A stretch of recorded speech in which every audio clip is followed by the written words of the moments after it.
चलो देखो, आज हम किसके बारे में पढ़ रहे हैं? मलिक मोहम्मद जैसी के बारे में। तुम्हारा चैप्टर क्या है? क्या काव्य खंड का पहला चैप्टर क्या है?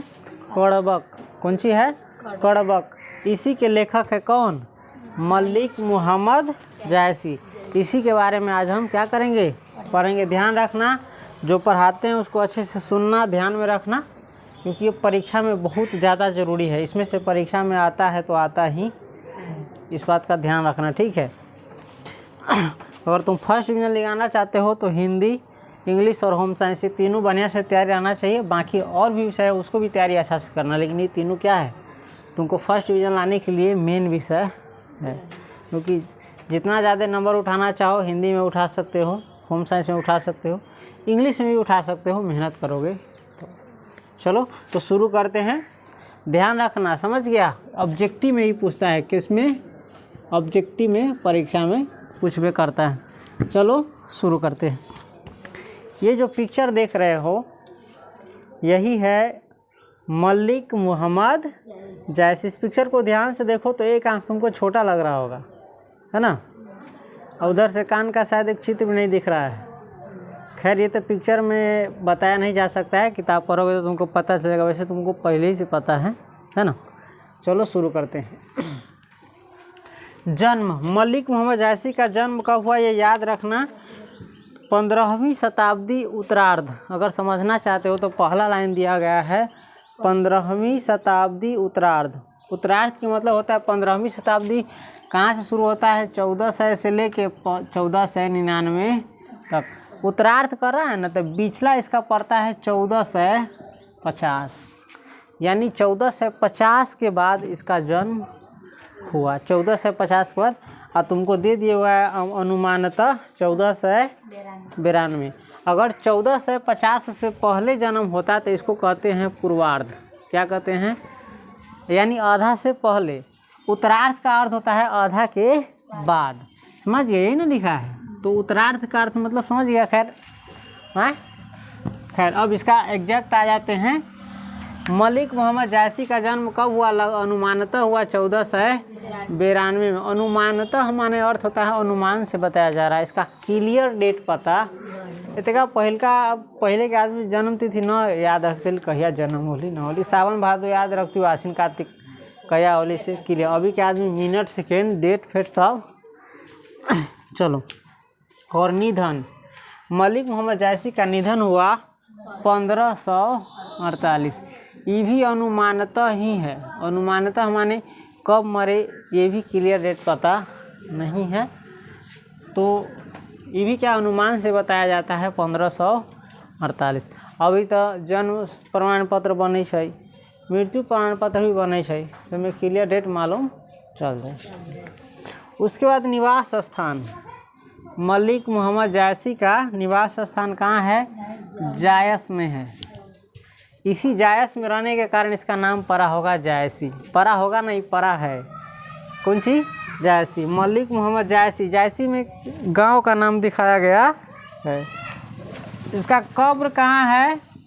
अमेठी में है। यानी मरने के बाद मुस्लिम लोगों को क्या कर दिया जाए? दफनाया जाता है। किस में? कब्र में। तो इसका कब्र कहाँ है? अमेठी में है, और ये जगह पड़ता है उत्तर प्रदेश में। समझ गया? पिता, कौन सी? पिता का नाम जान लो, मलिक शेख ममरेज। कौन सी है? मलिक शेख ममरेज। मलिक शेख ममरेज। इसको मलिक राजे अशरफ भी कहा जाता था। दोनों एक ही व्यक्ति का नाम है। समझ गया? गुरु, कौन सी? गुरु है शेख मोहिदी। कौन है? शेख, भूलभुली में गड़बड़ लिखा रहा है, शेख मोहिदी। गुरु कौन है? शेख मोहिदी। ये क्या थे? सूफी संत थे। कौन संत थे? सूफी संत। शेख मोहिदी क्या थे? सूफी संत। जैसे हिंदू में भी संत हो ना, साधु संत, तैसे मुसलमान में भी हो, तो ये सूफी संत। कौन? एक गाना एकदम सुनबे तो लगतू कि एकदम ऊपर वाला से कनेक्ट करके गा रही, सूफी गीत। समझ गए? और भी एगो औरो गुरु रहा, सैयद अशरफ जहांगीर। सैयद अशरफ एकर 2 गो गुरु रहा, एगो मलिक शेख मोहिदी और एगो सैयद अशरफ जहांगीर। उसके बाद वृत्ति आरंभ में जायस में रहते हुए किसानी, शुरू में कथी कल गई जायस में, जायस वो जगह है वहीं पर रहते हुए क्या किए, किसानी किए। बाद में शेष जीवन फकीरी में, और किसानी के बाद पूरा जो जीवन है कौन सी में बीतल कई, फकीरी में। केना भिक्षा उक्षा मांग के अपनियों समय कोई बाबा जी खाई साधु संग, तो ऐसा मुसलमान में भी हो कौन फकीर जे मांग चुन के खाई जी, समझ गए। बचपन में ही अनाथ, बचपन में ही क्या हो गए, यानी धिया पुता ही रहल होती तो एक मम्मी पापा गुजर गए। साधुओं फकीरों के साथ भटकते हुए बचपन बीता, और इनका बचपन कैसे बीता, साधु के साथ फकीर के साथ भटकते हुए यानी घूमते हुए बीता, यहाँ से वहाँ, वहाँ से वहाँ, समझ गए। व्यक्तित्व अब क्या है, व्यक्तित्व कहते हैं कोई व्यक्ति देखने में कैसा है, उसका स्वभाव कैसा है, रंग ढंग कैसा है, व्यवहार कैसा है, इसी को कहते हैं व्यक्तित्व। अभी के तौर पर खाली कपड़ा लता देख लेता है स्मार्ट है कि नहीं, इसी को व्यक्तित्व कह दिया जाता है। व्यक्तित्व इसको नहीं कहा जाता है। व्यक्तित्व को इंग्लिश में कहते हैं पर्सनालिटी। पर्सनालिटी का मतलब चलने का ढंग, बोलने का ढंग, खाने पीने का ढंग, पहनने के ढंग, इस सब को मिला करके कहा जाता है। वो देखने में कैसा है, इस सब को मिला करके कहा जाता है पर्सनालिटी, समझ गया। तो इसका व्यक्तित्व क्या है, चेचक के कारण रूपहीन, चेचक के कारण इसका रूप क्या हो गया, खराब हो गया, चेचक के दाग हो ना हो जाए। हाँ, तथा बाईं आँख और कान से वंचित, एक बायां आँख और बायां कान भी न रहा, समझ गए। मृदुभाषी, और बोली में कैसे थे, मृदुभाषी यानी मीठा बोली बोलने वाला, ये नहीं कि अपने बात से किसी को दुख देने वाला। चलो उसके बाद मनस्वी यानी मानव को समझने वाला, मानवीय स्वभाव के, और स्वभाव से ही संत रहले, स्वभाव से कथी रहले, संत, संत जाने कि नहीं।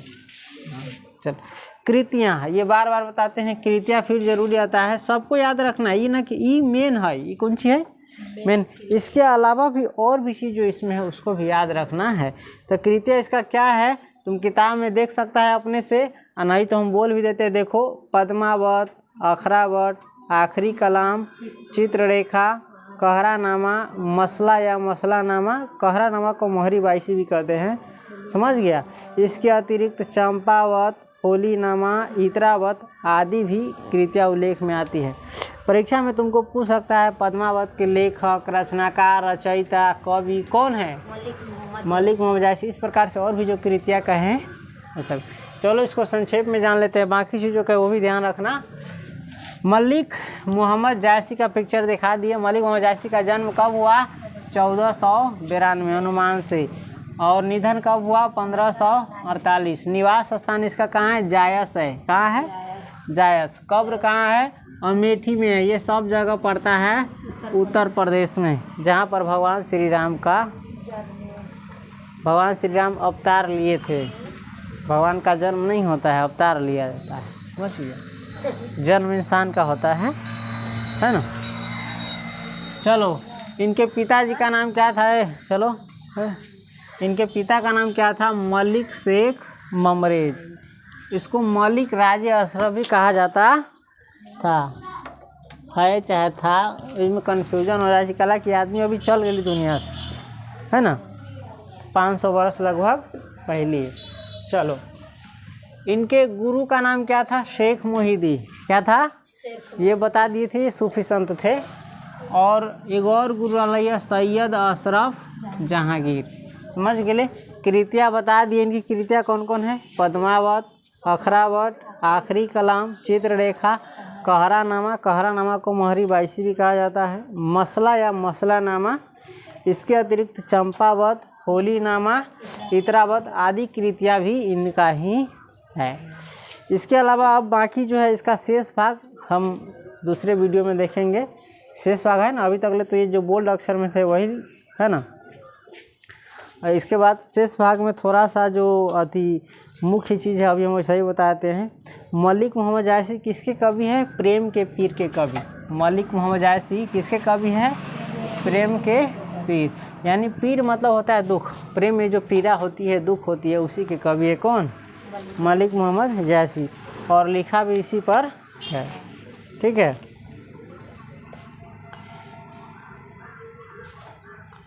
चलो करवा किससे लिया गया है? उपसंहार से। खैर इसको छोड़ो, हम इसका शेष भाग दूसरे वीडियो में देखेंगे। फिलहाल ये 2 मिनट देखो तो याद करो।